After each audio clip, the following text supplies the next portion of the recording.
warahmatullahi wabarakatuh. Perkenalkan, nama saya Haris, NPM 18640182. Saya dari Universitas Islam Kalimantan Muhammad Arsyad Al-Banjari, Banjarmasin. Prodi Teknik Sipil Reguler Pagi, Banjarmasin. Sebelumnya saya berterima kasih kepada pembimbing saya, Bapak Adi Surya, STMT NEDN 1126058001. Ya teman-teman, langsung saja kita ke materi. TPA dapat berbentuk tempat pembuangan dalam di mana pembuang sampah membawa sampah di tempat produksi. Begitupun tempat yang digunakan oleh produsen. Dahulu, TPA merupakan cara paling umum untuk limbah buangan terorganisir dan tetap begitu di sejumlah tempat di dunia. Di TPA, sampah masih mengalami proses penguraian secara alamiah dengan jangka waktu panjang. Beberapa jenis sampah dapat terurai secara cepat, sementara yang lain lebih lambat. Sampah puluhan dan ratusan tahun seperti plastik. Hal ini memberi gambaran bahwa di TPA masih terdapat proses-proses yang menghasilkan beberapa zat yang dapat mempengaruhi lingkungan. Jenis dan fungsi fasilitas TPA terdiri dari prasarana jalan yang terdiri dari jalan masuk atau akses, jalan penghubung, dan jalan operasi atau kerja. 2. Prasarana drainase berfungsi untuk mengendalikan aliran limpasan air hujan dengan tujuan untuk memperkecil aliran yang masuk ke timbunan sampah. 3. Fasilitas penerimaan, yaitu tempat pemeriksaan sampah yang datang, pencatatan data, dan pengaturan kedatangan truk sampah.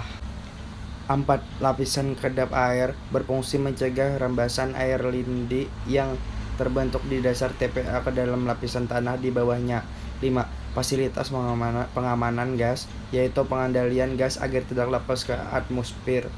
6. Fasilitas pengamanan lindi berupa perpipaan, lubang-lubang, saluran pengumpul, dan pengutaran kemeringan dasar TPA, sehingga lindi begitu mencapai dasar TPA akan bergerak sesuai kemiringan yang ada mengarah pada titik pengumpul.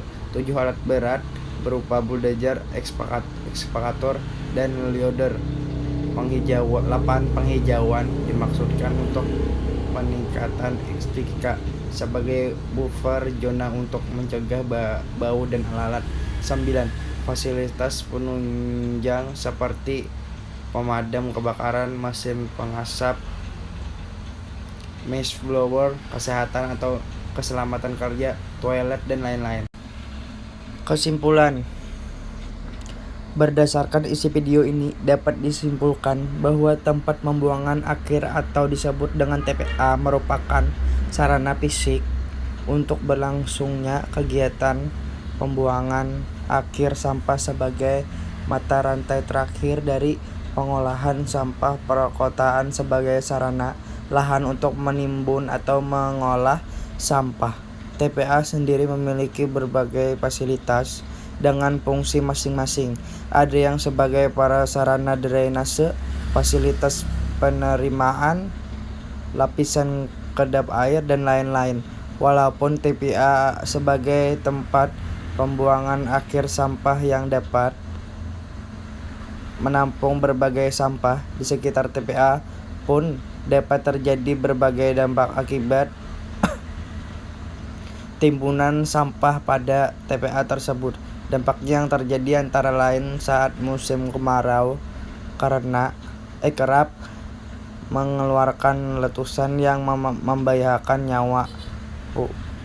Pemulung yang mengais rezeki di sekitar sering menimbulkan bau yang menyengat dalam radius lebih dari 1,5 km dan berbagai dampak kesehatan bagi warga setempat. Ya teman-teman, itu saja yang bisa saya sampaikan. Salah hilap mohon maaf. Wassalamualaikum warahmatullahi wabarakatuh.